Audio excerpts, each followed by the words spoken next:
Ačiū Mintautai, ačiū visiems pakvietusiems ir susirinkusiems.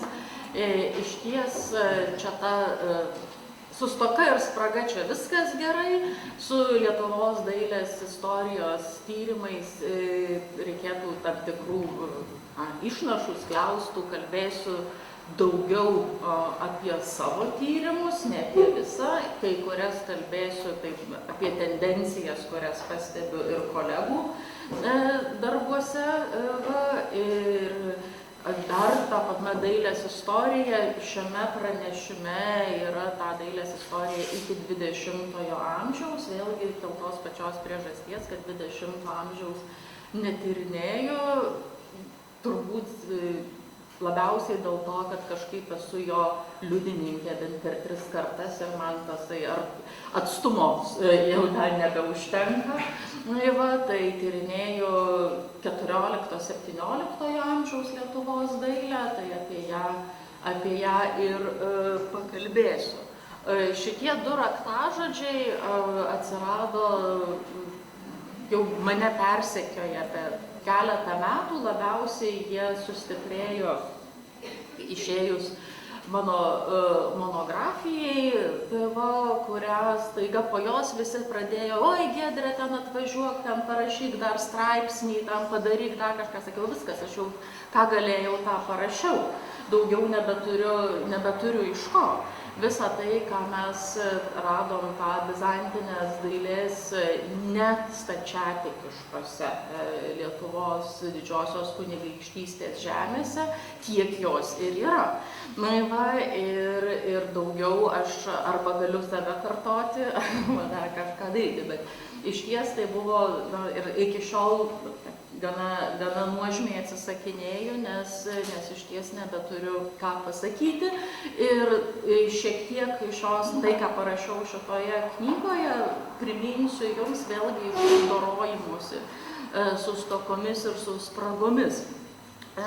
Iš ties paskata imtis rašyti apie bizantinę dailę Lietuvos nestačiatikiškose žemėse, tas nestačiatikiškose, tai reiškia pagoniškose ir vėliau katalikiškose, persekiojo man neilgokai, bet tokiu lemiamu postumiu tapo sienų tapybos atradimai atodangos Trakų parapinėje bažnyčioje. Rodau šituos teisuolių veidelius, kuriuose pirmą sykį, tai buvo berods 2006 metai, kai Vytautas Raila juos pradėjo atidengti, mane pasikvietė, aš sakau, o taip, čia tikrai yra ta graikiška tapyba, kurią minėjo visi ten 17 amžiaus, ne visi, 2 17 amžiaus autoriai, Lankevičius ir Kojalovičius. Tai dar keletose reliacijose, bet tą, ką mes žinom iš šaltinių, bet ką su ja daryti, tai nieko nežinau. Tai užtruko man išsiaiškinti, ką su ja daryti, bet pirmi žingsniai tai aišku yra tokie šiek tiek susidėlioti, ką žinom, ko nežinom. Tai tos bizantiškosios tapybos, rašytiniai šaltiniai mini tiek, kiek aš čia jau surašiau. Tie, kurie yra pabraukti, tai reiškia, kad ta tapyba yra bent jau iš dalies sekuliariose patalpose. Ir šitų pabraukimų LDK ir Lenkijoje santykis labai akivaizdžiai pasimato, kad pas mus jinai buvo tokia didžiojo kunigaikščio dvaro aplinkoj labiau, negu, sakykime, bažnytinėje aplinkoje. Aišku, niekas nedraudžia šią manierą tapyti ant medžio, tai ko nėra, to nėra, jokių šaltinių neturim, jokių nuorodų nėra, kad galbūt buvo kažkas ir ant medinio pagrindo, bet ką jau sužinom. Ir antras dar kitas svarbus dalykas, kad beveik didžioji dalis jos buvo užtinkuota. Vėliausiais, mes ją žinome iš fragmentų, iš esmės niekada neužtinkuota, tai buvo jau Švento kryžiaus koplyčia Vavelio Krokuvos katedroj, nu ir Trakų pilis, kuri išliko, sakysim, plovė ir dar ten šiek tiek tų šešėlių matosi, arba ten katedros kriptoje tapyba, kurią jau tiesiog atradome, bet jinai irgi nebuvo matoma geografiškai, jeigu pasižiūrėti.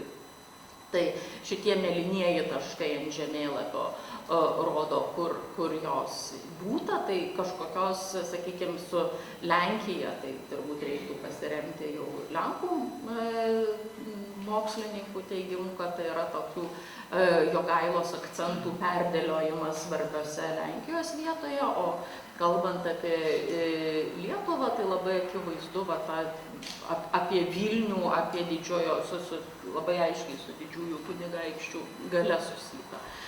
Na, kai rašai knygą, rašai ją chronologiškai, tai nors Trakai buvo tas lemtingas dalykas, bet pradėjau ją nuo Krėvos ir Medininkų pilių, kuriuose yra atrasti tie tapybos fragmentai. Kai juos atradinėjo, jie atrodė taip, štai čia yra iš Krėvos, tai tų spragų čia apsčiai. Bet Krėva yra kiek palankesnė, nes mes apie ją turime rašytinių šaltinių. Jau 19 amžiuje yra visokių autorių, kurie ten pamini tą tapybą. Tai čia chronologiškai sudėjau tai, ką man pavyko atrasti tuos paminėjimus. Ir netgi tikėtina, aš dar vis labai viliuosi, kad pavyks atrasti ir fotografijų, kur jinai yra užfiksuota. Nes Pirmo pasaulinio karo metu ten palei Krėvos pilį buvo įsikūrę vokiečių kariuomenė.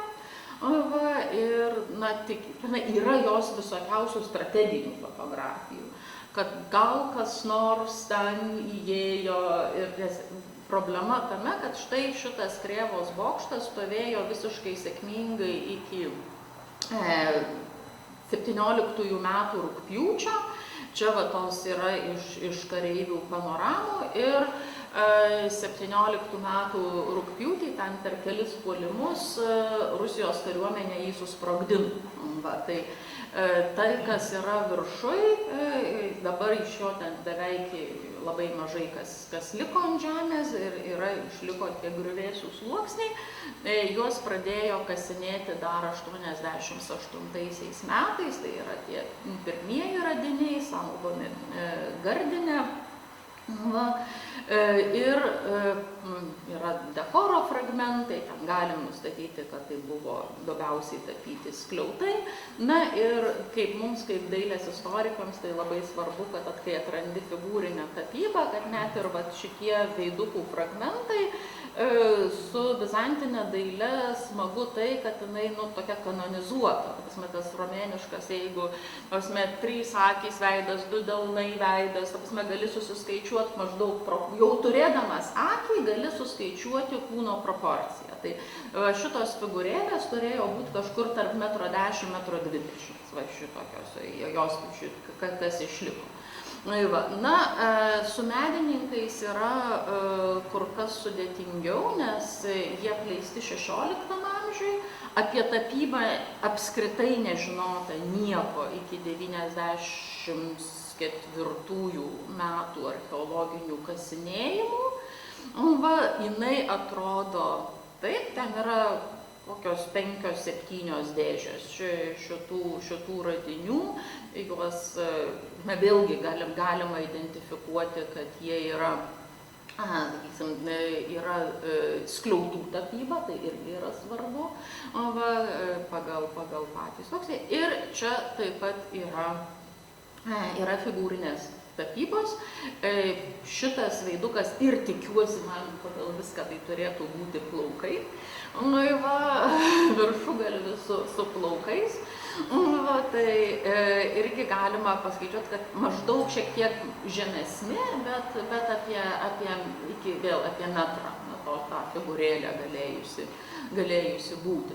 Kitas svarbus dalykas yra tai, kad labai artimi tiek savo, sakysim, tiesiog cheminė sudėtimi, tiek tinko, tiek vizualiai, aišku, medininkai labiau nukentėję, ilgiau pabuvę po žeme, ten labiau nuplūti, bet kai juos žiūri, tai šiek tiek pasiskaitęs toj srity, iškart gali sakyti, tai yra ta vadinamoji Pskovo mokykla, kuri naudojasi vietiniais pigmentais, juos šitą labai, o visą puošnumą išgauna baltos spalvos deriniais, tai yra stori, tie taškai tokie iškilūs, tai patakas, tai klasikinėje tokioje 20-ojo amžiaus antrosios pusės literatūroje buvo įvardinta kaip Pskovo mokykla. Bet šiek tiek tą Pskovo mokyklos teoriją sukirbino ne tik tai radiniai mūsuose, bet taip pat ir Tverėje, kurie irgi visiškai atitinka tas pačias tapybinės charakteristikas. Tai ką mes galime sakyti, kad tai yra kur kas didesnio arealo dalykas negu Pskovas, atėmęs iš tas stačiatikiškasias žemes, tiek Lietuvos, tiek Rusėnų kunigaikštysčių. Ir veikiausiai, čia jau pasikliaujant Dlugošu, kaip, sakysim, Julijonos kultūrinis kapitalas peržengęs tą konfesinę krikščionybės pagonybės ribą ir atėjęs į Lietuvos didžiųjų kunigaikščių aplinką. Man pasidarė visai įdomu, kad toliau iš tos aplinkos neturiu jokių įrodymų, kad galėjo išeiti. Tai yra labai tokia, sakysim, pasiekė hierarchinę pačią viršūnę, bet daugiau iš jos tik kur ta viršūnė keliavo, ten jinai ir keliavo kaip tam tikra savastis. Tai čia aš galėčiau kalbėti, kad ta tapyba išties buvo vaizdinė Lietuvos didžiųjų kunigaikščių šeimos savastis, susiformavusi, pasiekusi Lietuvą. Tai jau paskutinėme turbūt 14 amžiaus trečdalyje, ir ištarpusi per kelias kartas. Paskutinė, tai vis tiek jau būtų Kazimiero Jogailaičio užsakymas 1472 metų.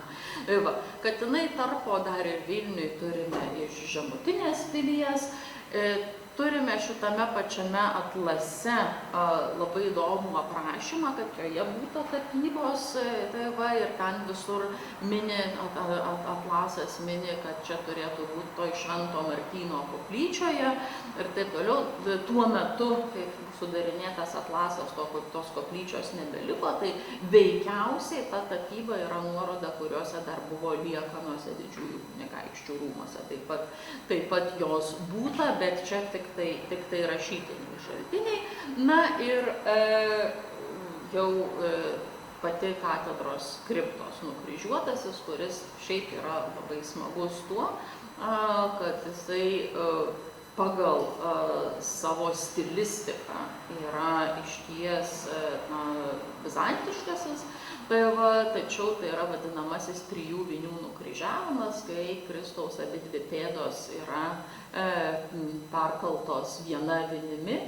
Ir mes galim jau kalbėti, kad užsakovas katalikas šitam stačiatikiui, arba bent jau stačiatikių aplinkoje išsimokiusiam meistrui sakė, taip man reikia, ir taip buvo nutapyta, bet įdomu tai, kad kryžiška menybė, čia aš aišku jums, sakau, ko jūs nematote šitose skaidrėse, tad reikia pakankamai daug žiūrėti ir tada ta paskaita čia būtų labiau apie ne apžvalginė, o jau tam. Bet yra graikiškos raidės, o omeganiu, tai trumpinys esu, kuris esu, Mozė pasirodo tekančiame krūme, tai yra Jahvės. susitikimas, tai yra, sakysim, katalikiškai ikonografiška, graikiškos raidės, Romos katalikų bažnyčioje kažkas palaidotas tenai turėjo keldamasis iš numirusių pamatyti šitą nukryžiavimą ir žinoti, kas jis toks ir dėl ko jisai čia yra išganytas. Tai čia yra tokia, kaip sakyti, tos preliminarios ir virsmo iš pagonybės į krikščionybę dalys, na ir mūsų garsesnė, tai jau yra trakai, žinomi ir iš rašytinių, ir iš vaizdinių šaltinių, dėja dabar mažai, ten keli šešėliai, kai žinai, kur žiūrėti, tai gali pamatyti, bet jeigu nežinai, tai ir nežinai. Jie taip pat aprašyti yra to paties mūsų, man daug informacijos suteikusio autoriaus Simono Nankievičiaus, taip pat paminėta greta. Bet didysis toks atradimas tai ir buvo Trakų parapinė bažnyčia, kuri dabar yra kaip bazilika. Iš tos ikonografinės medžiagos mes žinojome, kad jinai yra buvusi jau gotikinė halė. Ir, kaip ir minėjau, pirmieji pasirodė šitie veidukai ir su kuriais teko ką daryti. Iš to, ką atrado tyrėjai, tai štai išdėliota yra tapyba 15 amžiaus pradžios navose ir 16 amžiaus pradžios presbiterijoje. Ta 16 amžiaus pradžia yra siejama veikiau su mūru negu su tapyba. Ten sunku kažką iš tos tapybos datuoti, labiau pagal tokią aplinkybinę logiką, nes tai yra tik tai draperijos apačia. Ir iš ką pavyko ikonografiškai nustatyti, tai, kad toje bažnyčioje buvo nutapytas paskutinio teismo siužetas. Tyrinėtojų ir ikonografų nelaimiai liko tik tais rojaus dalis. Kaip žinote, rojus yra labai nuobodus. Nėra kažko ypatingo pavaizduoti, tai jeigu taip skaičiuojant literatūros apie paskutiniojo teismo ikonografiją, tai maždaug kokie 98%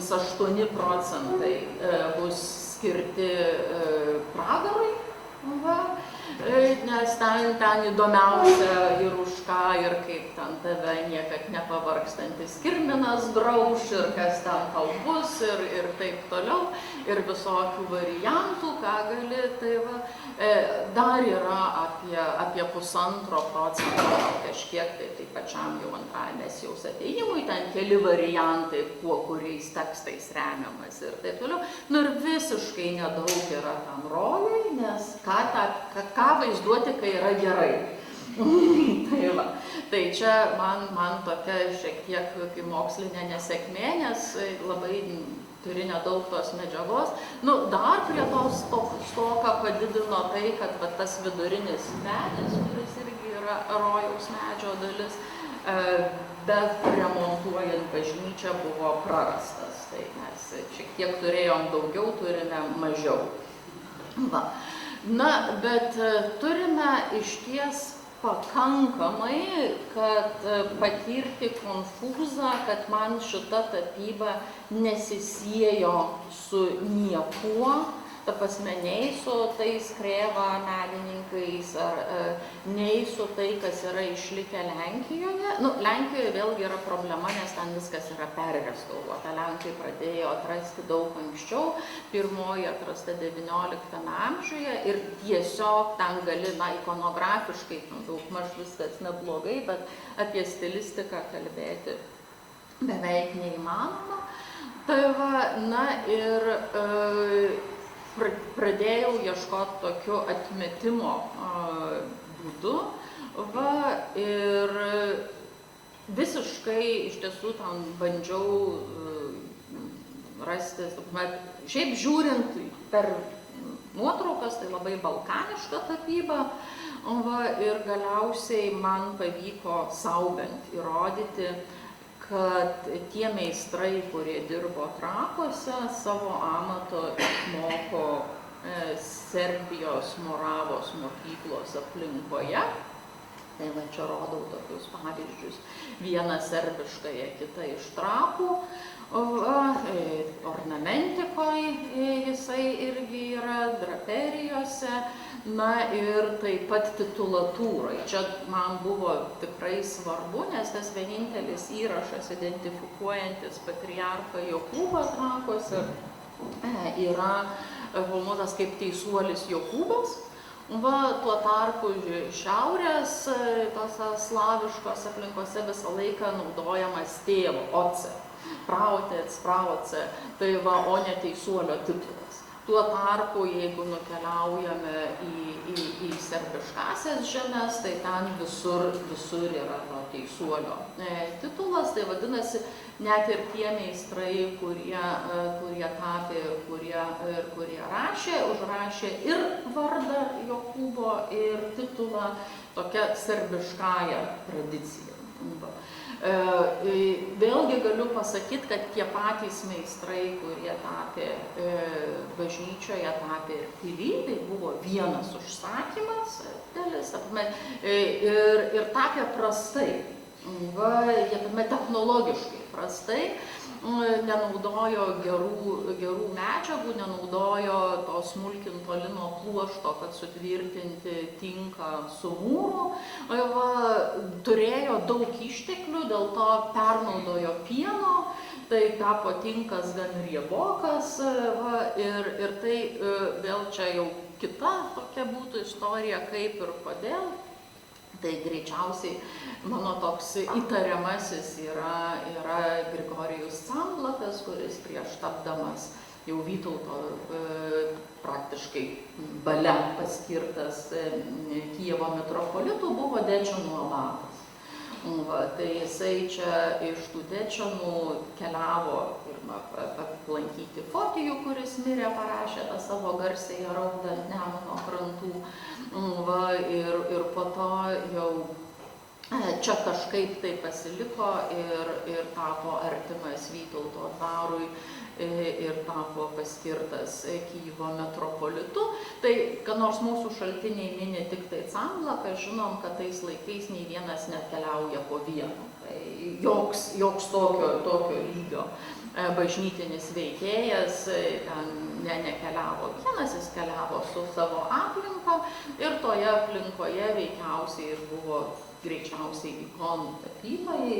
Čia dar vertusi dar viena ta gija, ar taip turėjo, tai sakysime, intenciją dar ir stačiatikišką krikštą, kaip žinot, Vytautui ten krikštytis buvo gana įprasta, krikštijosi jis 3 kartus, tai tokių galbūt ir tada labai atitiktų tą stačiatikišką politiką, nukeliauji pas vadą, privertė jį priimti į savo tikėjimą, tada jau vado reikalas visus savo pavaldinius, ir labai prie to prisitaiko tapytojai, nes stačiatikybėj vaizdas yra tiesa.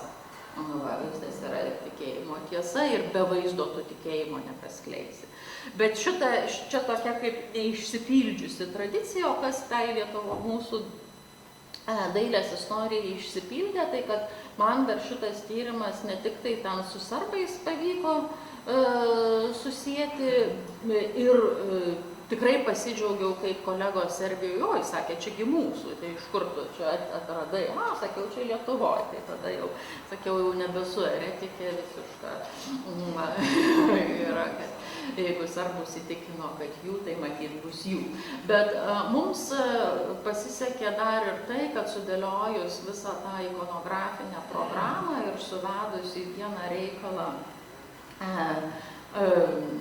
archeologinių tyrimų duomenis, man pavyko įrodyti, kad pasikeitė bažnyčios architektūra. Kad pirminė bažnyčios architektūra buvo orientuota iš šiaurės į pietus, ir aš čia rodau tuos 2 planus, tai tas štrichais pažymėtas yra 15 amžiaus, tos Vytauto funduotos bažnytėlės. o jau dabartinis yra ta, kurį mes matome, planas toks, kokį turėjo Makovskio graviūroje, vėliau su visokiais ten priauginimais potridentiniais, barokiniais ir taip toliau. Pagrysti, kodėl taip atsitiko, tai yra, kad kai bažnyčia orientuota, čia vat raudonus stogus matote, pilies ir bažnyčios, tai kai bažnyčia orientuota ne liturgiškai, taip labai teisingai iš pietų, iš vakarų į rytus, o ne visai teisingai iš šiaurės į pietus, tada sutampa rūmų ir bažnyčios ašys. Tai reiškia, kad simboliškai pro rūmų didžiąją menę, pro ją gali žiūrėti į didįjį bažnyčios altorių. Ir tai yra ta fundaciniai visuose principuose. Jinai tvirtinta, netgi Smakausko piešiniuose yra užfiksuotas tas keistas namelis su donatoriais, tai tikriausiai tai ir yra tos pirmosios bažnyčios vaizdas, kas vėlgi tipiška donatorių funkcijai. Ir čia kilo jau kitas klausimas, kurį jau sprendžiau, tą mano monografiją sudaryta iš 3 dalių. Tai pirmoji vadinasi tyla, kur aš tik tai nagrinėjau, neturėdama beveik jokių rašytinių šaltinių tuos fragmentus. Antra vadinasi derybos, kurias praleisiu čia šitam pristatymę, nes ten labai daug rašytinių šaltinių ir konfesinių ginčų ir visokių kitokių dalykų ir galiausiai užsibaigia visais stačiatikiškų dalykų sunaikinimu, išlydant Elenos brangenybės ir ten tik tos dvi ikonos išsprūsta iš viso šito. Ir trečia dalis, kuri vadinasi vertimai, tai yra kaip sakysime, bizantiška dailė, kuri galiausiai neatlaiko tų derybų ir tampa svetima, bet išlieka prestižo reikalų.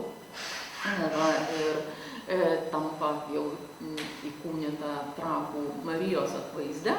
Tai čia prie to prieina ir visas bažnyčios virsmas, nes 1495 metais mano šaltiniai liudija, kad išskiria medžiagas Trakų bažnyčios statybai. Ir po to mes turime tą jau vadinamą 16 amžiaus arba maždaug 1500 metų mūrą sumūrytą presbiteriją. Jeigu tai pasižiūrim, ta presbiterijos dydis yra visiškai, jis yra tokio paties ilgio kaip ir navos. Nes tai, kas buvo, sakysim, skersai tampa išilginė, jai reikia ir vizualiai patinti, bet iš kitos pusės tai buvo didžiuliai darbai, nes tam, kad pastatyti šitą presbiteriją, tai reikėjo nukasti visą šventorių, perpilti, supilti naują pylimą, padaryti, sutvirtinti, kodėl taip daroma, lieka neaišku, mes neturim rašyti, mes turim tik tuos veiksmus, archeologai patvirtino, ypač, kad 15 amžiaus palaidojimai čia prie pat bažnyčios yra ten vos 60 cm gylyje, pati presbiterija stovi ant kapų, plus ten tie, kurie jau perpilti, tai ten virš 3,5 metro gylio, kas irgi. Įdomu, kad Trakuose kultūrinis sluoksnis žemėja, skirtingai negu visur kitur per tuos kaitą. Tokią simbolinę išvadą, kad kai Trakai nustojo būti politinis centras, investuota, kad jis taptų religiniu centru ir pasirinkdama tą teisingą liturginę ašį, bažnyčia tarsi nusisuka nuo pilies, kuri jau irgi nebeturi savo politinio svorio. Ir turbūt su ta bažnyčia, sakysim, jai prisireikia didžios presbiterijos tam, kad ten vyktų procesijos. Jeigu pasižiūrėti iš kitų 15 amžiui pastatytų bažnyčių, kurios yra perdirbamos, tai aišku, dažniausiai yra ilginama nava, tai va čia Vyžuomų pavyzdys, tiesiog bendruomenė auga, reikia daugiau tikinčiųjų ir paprastai pratęsti tą navą nėra taip sudėtinga. Va. Na, kitas yra, kai reikia liturginiam reikmėm, tai štai Jonų bažnyčia, kuri irgi gauna didelę presbiteriją, kad ten per deambulatorijų visą, bet jau tas barokinis altorių ciklas galėtų būti. Na va, o istorija, kaip tai tuo religiniu centru tampa, papasakoja mums Simonas Mankevičius savo knygelėje apie Trakų parapinę bažnyčią ir čia jau nuosekliai aptaria, kaip tas švenčiausias atvaizdas atsiranda, jį ten prilygina Vytauto dovanai. Va, čia mes netgi turime tą Mariją arba kažkokią kitą Mariją pavaizduotą.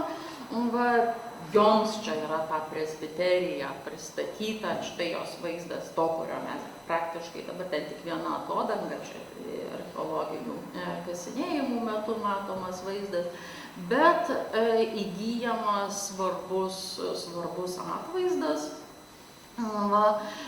kuris jau 17 amžiui visur kalbama, kad tai yra ta graikiško veido Marija ir jau mes tikrai įdomu, kad tas religinio centro reikalas veikia.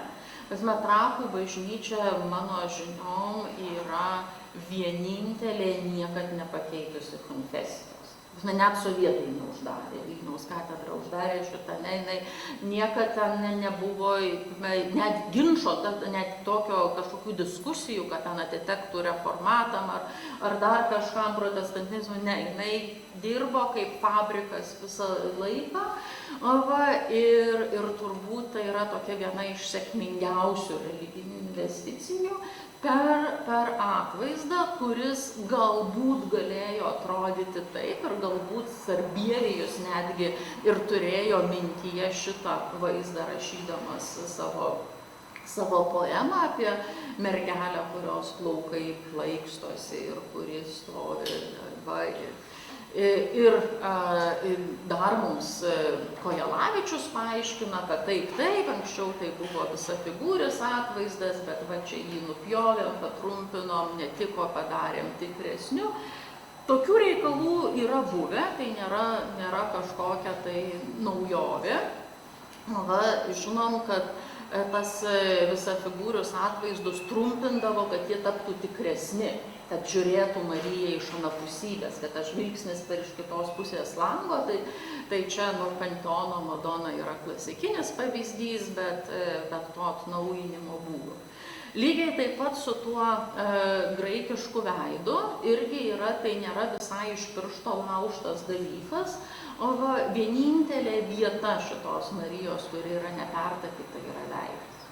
Visur viskas išgramdyta, iškeista, padaryta, bet visa ta atnaujinimo valia ir galia sustojusi ties veidu ir ant jo tik tai ant galvos, ant buvusių palaidų plaukų ir gėlių vainiko yra uždėtas maforius. Kur buvo kūdikėlis, nežinau. Jisai išskustas ir nepalikta jokių dalykų, bet Marijos veidas yra, tai parodo tą, sakysim, tą tikrumo kažkokį ir tęstinumo ženklą.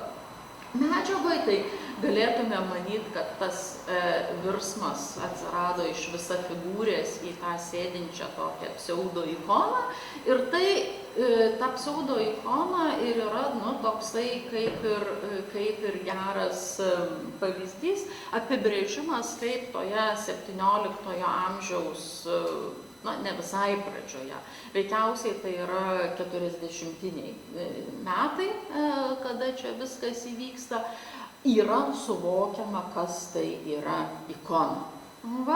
Ir jinai suvokiama visiškai romietiškai.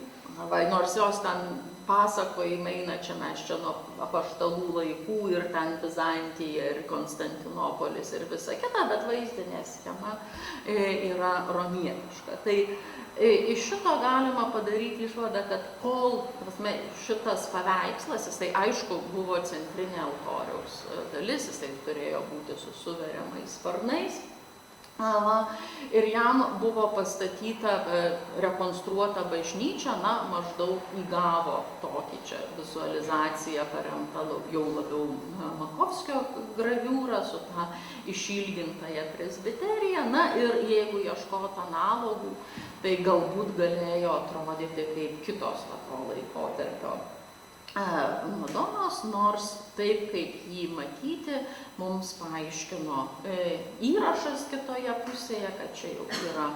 Tas įrašas yra 18 amžiaus, veikiausiai susijęs su vainikavimu, pagal ranką, pagal formuluotės, ten nesileisiu į detalės. Ir tą įrašą patvirtino ir vainikuotų Madonų atlasas, kur paaiškinta, kad karūna, vainikas yra skiriamas dėl jos senumo. Ne dėl kažkokių kitų, bet kaip senojo tikėjimo liudininkas. Tai šitas kūrinys man tampa, kaip sakykim, tos bizantiškos tradicijos galutiniu vertimu į 17 amžiaus, į barokinį skonį, tą tokį archaizuotą.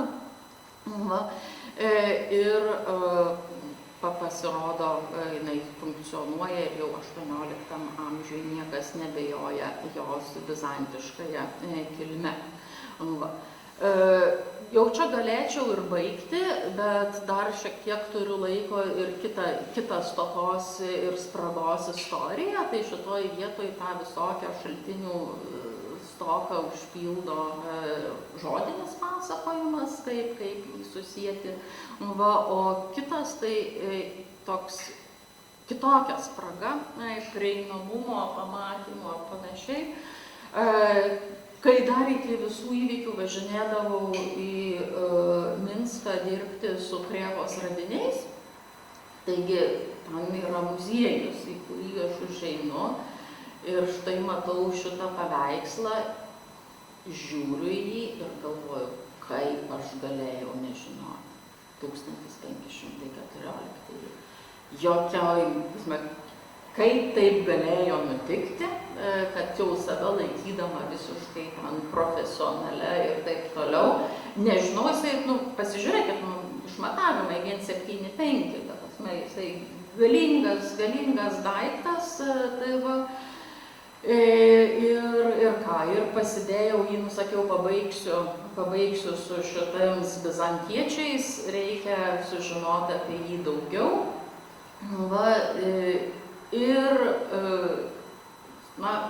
Pabandžiau sužinoti, bet jau visai kitokiom aplinkybėm, nes tada buvo COVID pandemija, man pavyko dar susirasti restauratorių, kuris prie jo dirbo, susitariau, kad nuvažiuosiu pasikalbėti, nes muziejus neturi restauracinės dokumentacijos.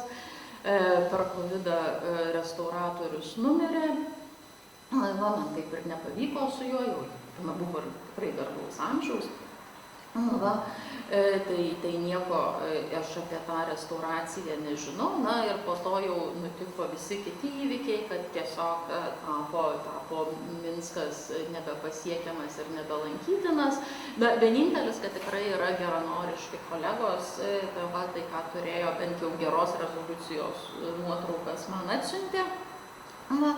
Bet šitas paveikslas irgi, sakysim, iš to visiško nežinojimo, staiga man labai parūpo kažką tai sužinoti. Ir jis vėlgi parodo, kad tom 15-16 amžiaus sandūroje tokių paveikslų būtų. Mūsų kita dar būtų ten Sapiegų Madona, jos likutis irgi beje veidas įstatytas į naują lentą po gaisro, bet jų būta daugiau. Ir čia su šitais drūkščiais gerai yra tai, kad turim nemažai rašytinių. Bet bent jau turim rašytinių šaltinių, tai priminsiu, kur tie drūkščiai yra ir kame čia visa istorija. Tai yra Drūkšių salos pilis, kurios va tos didesnė salelė, kurią matote, yra Baltarusijos pusėje. Va, jinai ten yra ir čia minimi pirmą sykį jau taip ta pilis aprašyta Žilibero de Lanua kaip Cour de Leroy vietovė ir paskui ta pilis ten stovi iš esmės iki Livonijos karų ir paskui ir bažnyčia ten įsteigta ir visa kita. Dar galiausiai jau yra po karų apleidžiama, nebetekusi strateginės reikšmės, bet ką paveikslas rodo? Paveikslas rodo, kad jis yra dirbtuvių kūrinys, tai ne autorinis, tai yra meistrai, kurie dirba kopijuodami kitus kūrinius, bet jos ištakas reikėtų galvoti apie Frankonijos pavyzdžius, tai yra Niurnbergo apylinkės ir toks turbūt vienas iš artimiausių, tai būtų von Kumblacho darbai. Va, o jums tai tik tai papasakosiu vieną tą epizodą, ką jisai vaizduoja. Mes žinom, kad jeigu turime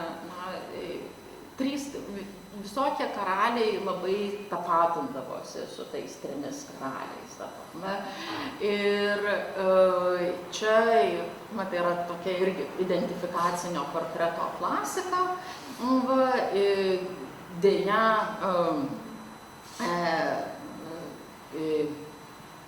Kasparas yra vyriausias, Merkelis tada vidurinysis, Baltazaro veidas dėja yra prarastas, tai nelabai ką galim pasakyti, bet su Merkeliu yra nuostabus dalykas tame, kad jis turi labai įdomų papuošalą ant kaklo, tai yra aukso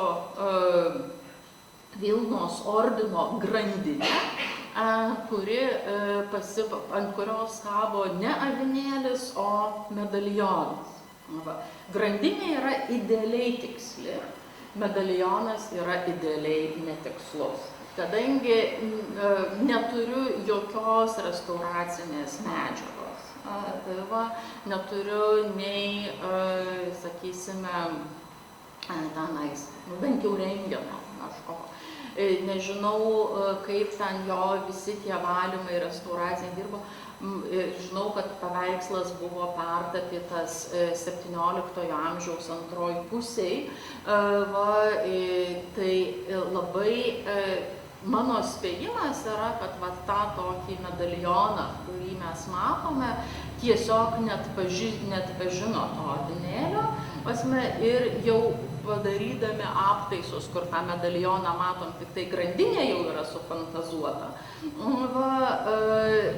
Restauratoriai irgi, nežinodami, kas tai yra, paliko tą medalioną kaip labiau įtikinamesnį negu tą tokį neaiškų karulį, kuris ir būtų aukso vilna.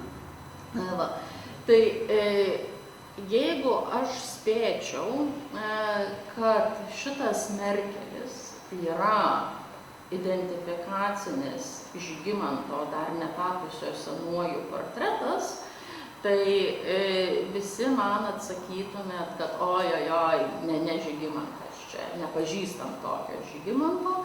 Bet šitoj vietoj reikėtų pasvarstyti apie tuos nepažįstamus Žygimanto portretus. Tai ankstyviausias jų yra iš 1515 metų. Tai Žygimantas čia stovi labiausiai dešinėje. Tai kuriems visiškai net tas portretiškumas nėra svarbu, Diureriui ir jo bendradarbiams svarbu, kad herbinis skydas atitiktų ir insignijas. Karūna ant galvos, valstybės herbas ir aišku, kas jisai toksai. Tai netgi, sakykime, ir tas 21 metų Decijaus traktate ir tam garsiajam, tas pats atvaizdas pavaizduotas ir Jogailaičių genealoginė medija, irgi tas mums Žygimantas ne visiškai toksai kokį, bet jau šitą, kurį pažįstam, tai iš karto atpažįstam ir džiaugiamės, kad jisai toks ir yra. Tai prielaida lieka, prielaida šios niekams, be gerų rengenų, be dar papildomų. Mano didžioji bėda, kad aš nemačiau kitos pusės šito paveikslo. Tai yra labai rimtas trūkumas, nes nežinai, kaip sunertos lentos, kiek jisai apipjaustytas, kas su juo padaryta ir kaip ten visa istorija, bet tokia visai smagi, bent jau hipotezė galėtų būti, kuri labai atitiktų to laikotarpio, juo labiau, kad tai yra paties Žygimanto fundacija. Na ir Žygimantas iš tiesų tos 3 karalių šventės visiškai nebrokijo, netgi visus parėdimus savo vainikavimui išlaukė sausio 6-osios, kad tą dieną jau užrašyti ir nuolatiniai, sakysime, ir visada 3 auksinų, sakykime, auka yra per 3 karalius irgi išlaidų knygose. Tai tas toksai, kad taip visai praleisti, nesitikėtų tik tai tiek, kad tų identifikacinių portretų, sakysim, mums patiems įsitikinti būtų. Tai čia ateityje galbūt kažkada, jeigu tas atstumas iki Minsko bus įveiktas ir galima tą paveikslą atiduoti tyrimams, gal kažkas ir paaiškės.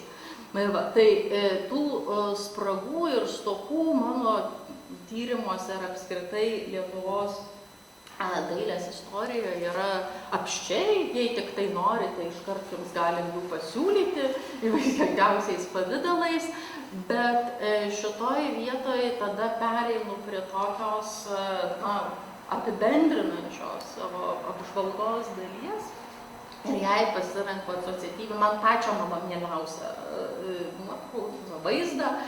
Tai yra Serafimo vaizdas Šešėlis iš Bernardinų bažnyčios. Tam yra tokia linksma istorija, kad kai jį atidenginėjo, niekas nesupranta, kas čia tai, kodėl, kas čia per plėmas. Ta prasme, dar kramto, kad tas plėmas labai taisyklingas ir taip toliau. Bet dabar dėkui kolegai Rūtai Janonienei, žinom, kad čia palubiai kabėjo Serafimas, kitoj pusėje prie stulpo buvo Pranciškaus gaunančios stigmas figūras, skersai centrinės navos ėjo auksuotos vielos, kurios spindėjo. Tai viskas dingo, bet kadangi, kad būtų tasai vėl skulptūrinis Serafimas iškilesnis, tai už jo buvo nutapytas šešėlis tam kontrastui. Tai visą, ką mes turim tik tapytą šešėlį bažnyčios paskliautėje. Bet kitas dalykas yra, kad, kaip ir sakau, tų stokų ir spragų yra ir bus, bet reikia kažkaip, jose neužsiliuliuoti. Ir šitas neužsiliuliavimo epizodas atėjo man toksai kaip posesijos ir po visokių ten atestacijų, doktorantų ir taip toliau ir panašių dalykų, kuriuose aš vis skaitau pagrindimą, kodėl ten rašoma tokias darbas, ar tai mamasi tokio tyrimo, ir argumentacija yra, nes tokių tyrimų trūksta, vat nėra ir tokio trūksta, ir anokio trūksta, ir kitokio trūksta. Tai šitoj vietoje kažkaip man pradėjo jaustis, kad ta dailės istorija tampa, bent jau tų tam laikotarpį iki 20 amžiaus, čia labai pasakytina apie kolegas dirbančius su 19 amžium, kuriems itin aktualūs yra archyvai saugomi Rusijoje ir dabar tiesiog tenka be jų apseiti, kad pradedama pozicionuoti tokio, trūkumo ir fragmentiškumo diskursas imasi formuotis, kad čia ir jisai iš vienos pusės yra teisingas, bet iš kitos pusės, kai mes ką nors aiškinam trūkumą, tai labai kažkaip žlugdo tą intelektualinę ambiciją, kad reikia tokios pareigos, o ne dėl įdomumo, ne dėl to, kad čia yra smagu ir įdomu, o dėl to, kad kažko trūksta. Tai iš vienos pusės mano toksai būtų kaip ir apibendrinimas, kad stoka ir spraga yra su mumis, bet nepaisant jos nereikia kurti kokio tai apgailestavimo pasakojimo ir tiesiog su juo susitaikyti ir tirti tai, kas yra įdomu ir aktualu patiems tyrėjams ir mokslininkams. Tai tiek. Ačiū Jums už kantrybę.